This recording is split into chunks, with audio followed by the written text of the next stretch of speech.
دەیان ساڵە حزبە کوردستانەکان بە تایبەتی هەردوو حزبی دەسەڵاتداری هەرێمی کوردستان دەهۆڵی تەبایی و یەکڕیزی بەرژەوەندی نەتەوەی بە گوێی هاوڵاتیاندا دەدەن، بەڵام کە بەرژەوەندیە حزبیەکانیان دەکەوێتە مەترسیەوە یان مەترسی لە دەستدانی بەرژەوەندیە حزبی و شەخسیەکان دێتە پێش، ئیتر بەرژەوەندی خاک و نەتەوە وەلا دەنێن و دەیکەن بە قوربانی بەرژەوەندیە حزبی و شەخسیەکانیان.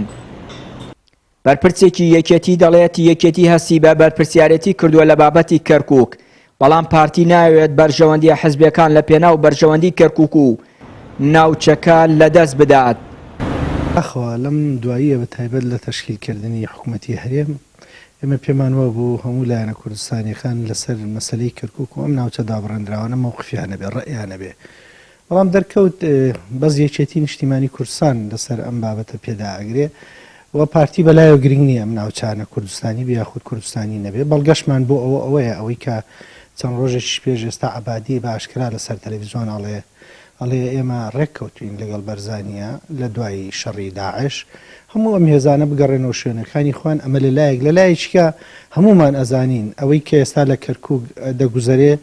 خراپینی و ماڵی کووردە، خۆگەر ئەنجومەنی پارێزگای کەرکووک بەهاتایە و دانیشتنی خۆی بکردایە و کاتا ئەم کێشانەی کەرکووک لە 170 کێشەکان چارەسەرە بوو. بۆیە ئەبینین بابەتە حیزبیەکان یاخود بە بەرژەوەندی حیزبیەکان ئەوەندە خراپ قوڵ بۆ تۆ لە ناو تاچی کورد و لە ناو ئەم حیزبە لایەنە سیاسیانێ بەلایەنەوە گرنگ نییە خاک نەتەوە نیشتیمان چی بەسەردێ. لە دوای ڕیفراندۆم و لێکەوتەکانی 16 ئۆکتۆبەر پارتی و یەکێتی نەیانتوانی لە پێناو ئاساییکردنەوەی دۆخی کەرکووک و ناوچە جێناکۆکەکانی دیکە سازش بۆ یەکتری بکەن و دۆخی کەرکووک ئاسایی بکەنەوە. بەرپرسانی حزبی شووعی و کۆمەڵ لە کەرکووک پێیان وایە ئێستا کورد پێویستی بە یەکڕیزیە، بەڵام بەرژەوەندیە حزبی و شەخسیەکان بوونەتە هۆکاری لە دەستدانی ئەو یەکڕیزیە. خۆی لە ڕاستیە ئەمەگەر وەکو فۆرمی حزب یا هەر حزبێکی سیاسی تەماشای ڕای جیاواز و بیر و بۆچوونی جیاوازکەین یا هەڵوێستی جیاوازمانە بێت لە هەندێک مەسائلە، ئەمە حاڵتێکی تەندروستە تەبیعیە لە نێوان هەموو حیزبەکانە، ممکنیش نییە هەموو حیزبێک وەکوێ بیرکاتەوە، بەڵام هەندێک مەسائلی نیشتیمانی هەیە، مەسەلەن وەکو کەرکووک و وەکو مەسەلەی چارەنووسی نەتەوەکەمان ئەمە پێویستی بە یەک هەڵوێستیە، ناکرێت ئێمە دوو ماڵ بین یا سێ ماڵ بین، بەڵکو پێویستان بە یەک ماڵی هەیە. ئەوەی کە لە ڕابردوودا کراوە دیارە هەردوو حزبی دەسەڵاتدار کە لە مای حکومڕانی ناو شاری کەرکووکە زۆربەی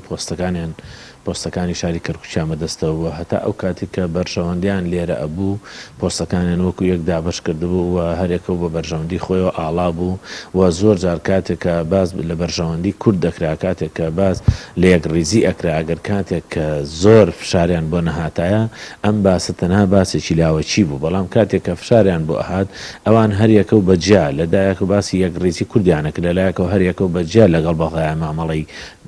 بەدەستهێنانی پلۆپۆسی زیاتری ئەکرد. بۆیە لە ماوەی ڕابردوودا ئەوەی کە کراوە بەڕاستی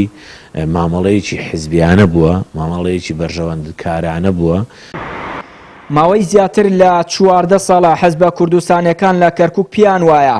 بەستنەوەی کێشەکانی هەرێم بە کەرکووک و گواستنەوەی ئەو ململانیانە بۆ ناوچە جێناکۆکەکان مەترسی لە دەستدانی کەرکووکی لێ دەکرێت، بەڵام یەکێتی و پارتی بێ گوێدانە مەترسیەکان ئەزمموی تاڵی هەرێمیان گواستەوە کەرکووک و سەرنجام بەهۆی هەڵەی سیاسی و لە بەرچاو نەگرتنی بەرژەوەندی نەتەوەیی نیوەی خاکی کوردستانیان لەدەستدا. چیانووری کەناڵی ئاسمانی پەیام، کەرکووک.